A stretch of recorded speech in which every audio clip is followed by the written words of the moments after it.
Hello children. Today we will discuss about the image formation by lenses using the ray diagrams, and for this purpose we need three important rules to remember, and out of these three rules first one is here. The first one, let me draw. This is a convex lens. Got it? So this was its principal axis and this optical center. So, and this one is focus point f1, and this side in right hand side again one more focus point f2. If a ray is coming parallel to the main axis, a ray coming parallel to the axis, that will refracted from the lens and will pass through the focus of the lens. Okay, so first rule is clear. If a ray that is coming parallel to the main principal axis will go through the focus of the lens. Got it? This one is for the convex lens, but in case of concave lens, if a ray is coming or if a ray incident parallel to the focus, parallel to the main axis, principal axis, in this way,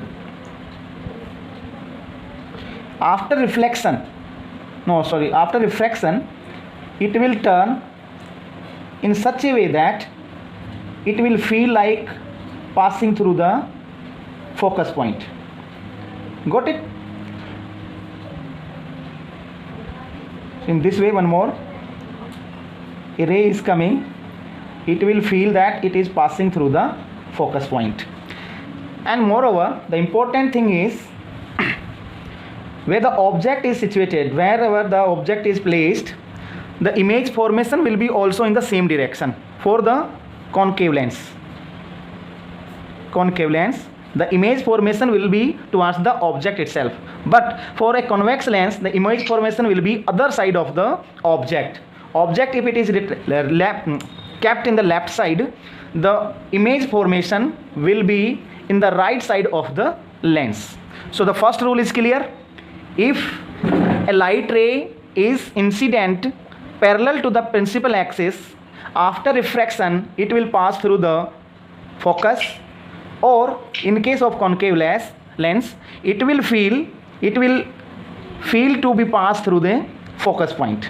Got it? This first rule is this, you need to remember it. Got it? Super. Okay, this first rule is clear. Now coming to the second rule. The second rule says, let me draw a diagram first.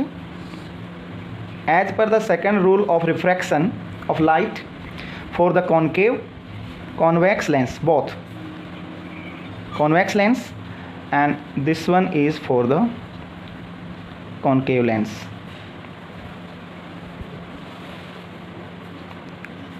So this is the principal axis, focus f1, focus f2, and for the concave lens also focus f1 and focus f2.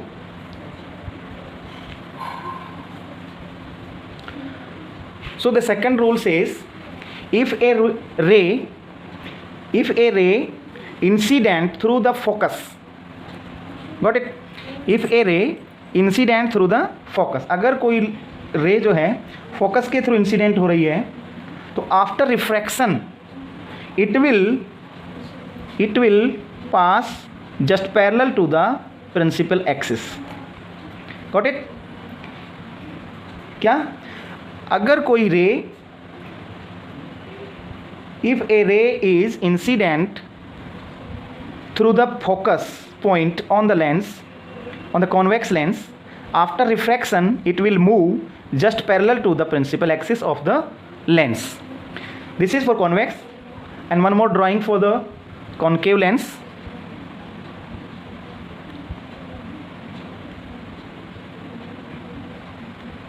If a ray, it seems to be passed through the focus point of the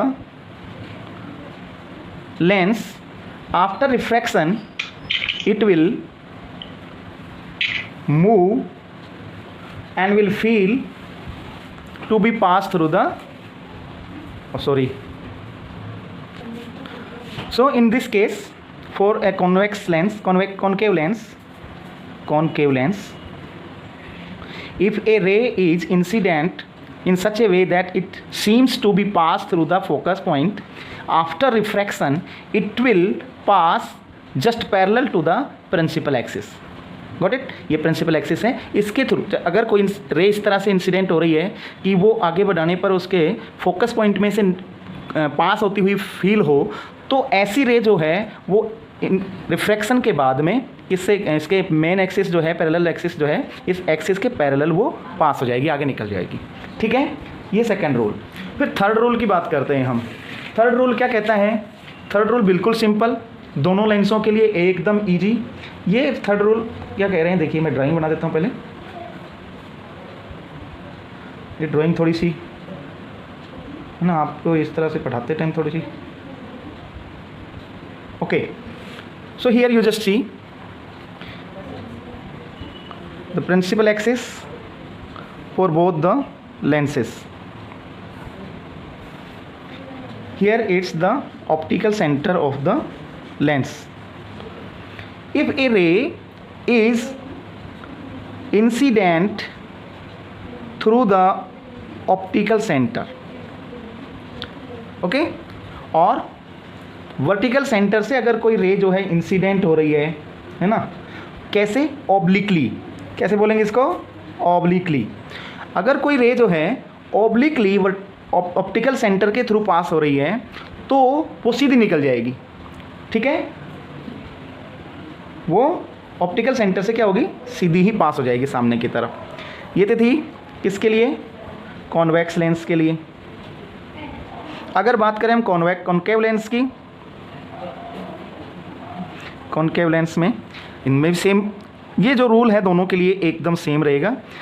if a ray is incident in such A way that it is passing through the, और we can से if A ray is incident obliquely on the optical centre of a lens it will pass in the same direction without any refraction. इसमें कोई refraction नहीं होगा, ये अपनी ही direction में क्या हो जाएगी? मूव कर जाएगी.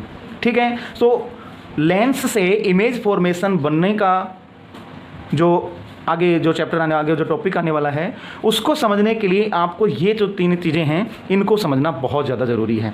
आई होप आपको समझ में आ गया होगा. तो फर्स्ट रूल क्या कह रहा है? If a ray is incident parallel to the principal axis after incident it will pass through the focus. वो बोथ. इसके लिए अगर ये एक कॉन्केव लेंस है तो ये फील होगा, इनसे आगे बढ़ाने पर, इसको एक्सटेंड करने पर ऐसा फील होगा कि ये पैरेलल आ रही है, तो आफ्टर रिफ्रैक्शन ये फोकस में से प्रिंसिपल जो फोकस है उसमें से पास होती हुई फील होगी. ठीक है, फर्स्ट रूल ये हो गया. सेकंड रूल क्या कह रहा था? सेकंड रूल ये कह रहा है कि अगर कोई रे प्रिंसिपल फोकस से इंसिडेंट हो रही है किसी लेंस पर, तो आफ्टर रिफ्रैक्शन वो रे जो है प्रिंसिपल एक्सिस के पैरेलल मूव करेगी, ये इस तरह से. ठीक है, और कॉन्केव लेंस है तो इसमें ऐसा फील होगा, अगर कोई रे इस तरह से इंसिडेंट हो रही है कि वो फोकस में से पास होती हुई फील हो, तो वो भी क्या होगा? प्रिंसिपल एक्सिस आफ्टर रिफ्रैक्शन वो प्रिंसिपल एक्सिस के पैरेलल मूव कर जाएगी. द थर्ड रूल क्या कह रहे हैं कि अगर कोई रे obliquely incident on the optical centre of a lens after refraction it will continue in the same direction. Means there want be any kind of refraction effect be shown here. Okay, यहाँ कोई भी refraction show नहीं होगा और ये जो ray है ये जिस डायरेक्शन में इंसिडेंट हो रही है उसी डायरेक्शन में ये आगे मूव होगी. और ये दोनों केस में सेम कंडीशन रहेगी, कॉन्केव लेंस के लिए भी और कॉन्वेक्स लेंस के लिए भी. Is that clear to everybody? Okay, I hope आपको ये चीज़ें समझ में आ गई होंगी. अगर ये चीज़ें समझ में आ गई तो आगे इमेज फॉर्मेशन के जो डायग्राम्स हमें रे डायग्राम्स जो बनाने हैं that will be very very easy for everyone. ठीक है, तो ये तीन जो इम्पोर्टेंट रूल्स हैं इनको आप सभी को अच्छे से समझ लेना चाहिए. मैं ये नहीं कह रहा हूँ रटना है, रटना नहीं है, इनको समझना है. ठीक है, चलिए। सो इमेज फॉर्मेशन में हम अगर हम बात करें तो जैसा हमने मिरर में 6 पोजीशंस देखी थी, वही 6 पोजीशंस यहाँ लेंस में भी होती हैं। ठीक है, मिरर में हम कॉनकेव मिरर के अंदर 6 पोजीशंस देखी थी और लेंस में हम यहाँ कॉन्वेक्स लेंस के लिए 6 पोजीशंस देखेंगे। जो फर्स्ट वन है वो क्या है, फर्स्ट रूल के अकॉर्डिंग ही होगा। जो फर्स्ट इमेज फॉर्मेशन है वो रूल नंबर 1 के अकॉर्डिंग होना है। रूल नंबर 1 क्या कहता है, अगर पैरेलल कोई रे जो है इंसिडेंट हो रही है ना, ये हमने पढ़ी थी, पैरेलल कोई रे इंसिडेंट हो रही है तो वो किससे गुजरेगी, आफ्टर इंसिडेंट वो किधर जाए, कौन से कहाँ से पास होगी बताइए। गुड, वो पास होगी इसके मेन फोकस से। अब ये आपको पता ही है लेंस में कितने फोकस होते हैं, 2 फोकस होते हैं, एक लेफ्ट में और एक होता है राइट में। ठीक है, ये 2f1, इधर से ये 2f1 2f2 सॉरी, और ये इन्फिनिटी से आती हुई लाइट रे, यानी ऑब्जेक्ट जो है that is kept on infinity. तो जब इन्फिनिटी पैरेलल जो एक्सिस से पैरेलल जो लाइट रे आ रही हैं वो आफ्टर इंसिडेंट कहाँ से पास होंगी, मेन फोकस से। ठीक है ना, फोकस पॉइंट जो है उसमें से पास हो जाएंगी। तो इमेज फॉर्मेशन कहाँ होगी भाई, सिंपल बात, जहाँ पर रे आपस में एक दूसरे को इंटरसेक्ट करेंगी वहीं पर क्या होगा, इमेज फॉर्मेशन होगा। तो यहाँ अगर कोई ऑब्जेक्ट इन्फिनिटी पे रखा है तो इमेज फॉर्मेशन कहाँ पर हो रही है, फोकस पर। ये कहाँ है, इन्फिनिटी, इमेज फॉर्मेशन फोकस पर है ना, इन्फिनिटी। ये क्या है, ऑब्जेक्ट। ठीक है, ऑब्जेक्ट रखा है इन्फिनिटी पर तो उसकी इमेज फॉर्मेशन हो रही है कहाँ पर, फोकस पॉइंट पर, है ना। किस साइड में होगी, डायरेक्शन का ध्यान रखना, on the other side of the lens. यहाँ किसी को कोई डाउट, आई डोंट थिंक किसी प्रकार का कोई डाउट आपके माइंड में होना चाहिए अभी। ठीक है, now the second one. So for the second position, now we place the object in between the infinity and the C, centre of curvature. इसको लेंस के लिए हम 2f भी बोलते हैं, और 2f 2 होंगे, एक लेफ्ट साइड में होगा एक राइट साइड में होगा, तो इसको 2f1 और राइट साइड वाले को 2f2 बोलेंगे। ठीक है, now we have placed the object in between the 2f1 and the infinity. So now यहाँ पर 2 जो रूल हैं वो एक साथ काम आएंगे। फर्स्ट रे जो है पैरेलल जा रही है, प्रिंसिपल एक्सिस के पैरेलल जाने वाली जो रे है वो फोकस से क्रॉस होगी। ठीक है, और दूसरी रे जो सेंटर ऑफ कार्वेचर नहीं, ऑप्टिकल सेंटर से मूव कर रही है, जो ऑप्टिकल सेंटर से इंसिडेंट हो रही है वो सीधी निकल जाएगी, उसमें किसी प्रकार का कोई रिफ्रैक्शन होना नहीं है, इसलिए ये सीधी निकल रही है। क्यों, क्योंकि ये ऑप्टिकल सेंटर पर क्या हुई है, यहाँ पर इंसिडेंट हुई है, तो ये सीधी निकल गई। अब जहाँ पर ये दोनों इंटरसेक्ट करेंगी वो पॉइंट होगा between f2 and 2f2।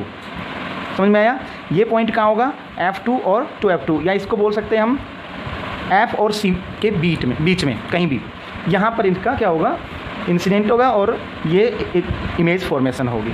Clear, सबको समझ में आ गया। एक रे पैरेलल आएगी, प्रिंसिपल फोकस से क्रॉस होगी, दूसरी रे वर्टिकली क्या बोलते हैं उसको, है ना, ऑब्लिकली इंसिडेंट होगी, तो आगे जाकर ये दोनों रे जो हैं वो इस पॉइंट पे मिलती हैं। ठीक है, और यहाँ इमेज फॉर्मेशन होगा। सो 2 कंडीशंस आई थिंक क्लियर हो गई होंगी आपके दिमाग में। चलिए नेक्स्ट बात करते हैं अब।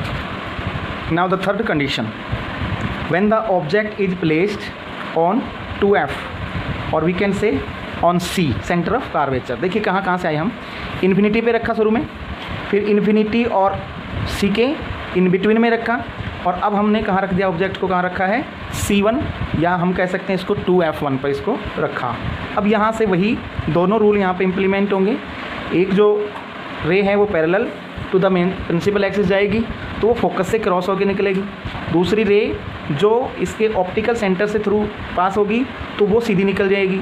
और ये दोनों रे जहाँ पर इंटरसेक्ट करेंगी वो पॉइंट होगा कौन सा आपका 2f1 on the other side. ठीक है, तो जब ऑब्जेक्ट को सी पर रख रहे हैं तो उसका इमेज फॉर्मेशन भी कहाँ हो रहा है, सी पर ही हो रहा है। और साइज़ क्या होती है, साइज़ भी लगभग ऑब्जेक्ट के जितनी ही उसकी साइज़ होती है, लेकिन इमेज फॉर्मेशन कैसे होती है, इन्वर्स, या उसको कहते हैं इन्वर्ट जो होती है, अपसाइड डाउन ये इसकी बनती है इमेज। ठीक है, रियल इमेज बनती है, कैसी बनती है, रियल क्यों कह रहे हैं हम रियल, क्योंकि यहाँ पर रे जो है डायरेक्टली मिल रही है, हाँ वो फील नहीं हो रही है मिलने से। फील कब होगी, जब वो हम लाइन को डॉट से ऐसे आगे बढ़ाएं तब लगता है कि वो फील मिलती हुई फील हो रही है। तो यहाँ जो इमेज फॉर्मेशन होगी रियल होगी लेकिन इन्वर्ट होगी। ठीक है, पोजीशन क्या होगी 2f2, या उसको कहें हम C2 के ऊपर इसकी इमेज फॉर्मेशन होगी।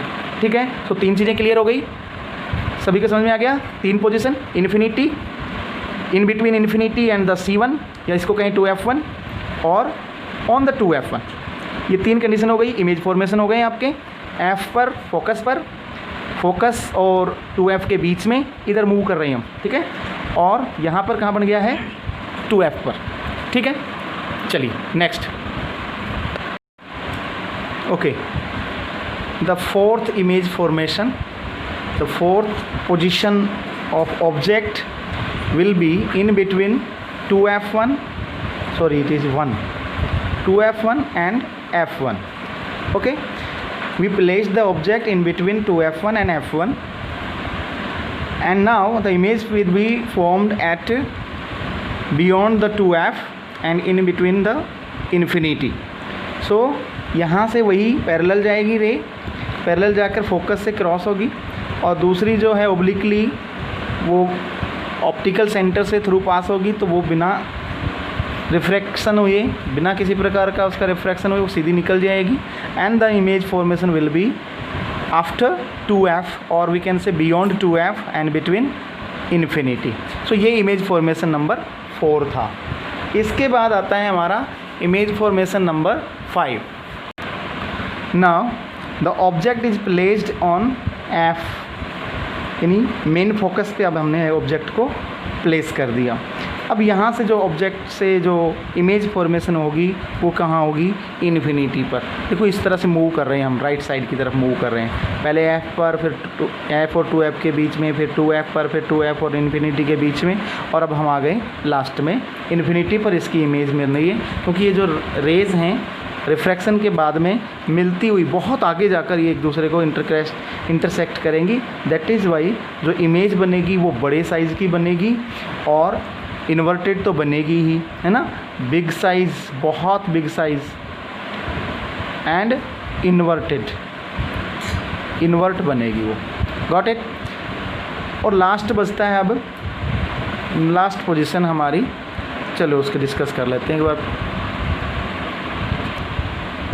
So the last and 6th position is when we place the object in between the focus and the optical center O.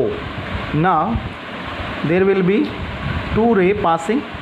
One ray will be passing through the parallel to the main axis, so it will pass through the focus, and the second one will pass through the optical center, and without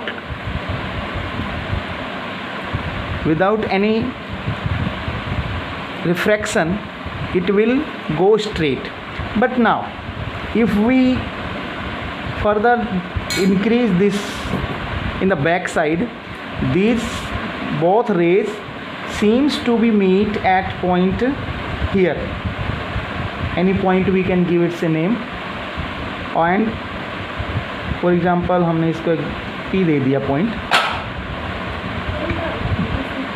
और जो image होगी वो कैसी बनेगी, erect बनेगी, लेकिन virtual बनेगी। यहाँ रियल इमेज नहीं बन रही है क्योंकि हमने रेज़ को आगे बढ़ाया है ना, इंक्रीज़ किया है, थोड़ा सा उसको एनलार्ज किया है। एनलार्ज करने से आगे जाती है ये, और रियल में ये एक दूसरे को इंटरसेक्ट नहीं कर रही है। दैट इज़ वाई जो इमेज बनेगी वो भी रियल इमेज ना बनकर कैसी बनेगी, वर्चुअल इमेज बनेगी। सो ये 6 पोजीशन थी। फिर से देखिए 4th पोजीशन को in between 2f and f के बीच में रखेंगे तो जो इमेज फॉर्मेशन होगी वो 2f और इन्फिनिटी के बीच में। 5th पोजीशन में क्या होगा, जब फोकस पे हम रखेंगे किसी ऑब्जेक्ट को तो उसकी इमेज फॉर्मेशन इन्फिनिटी पे बन रही है।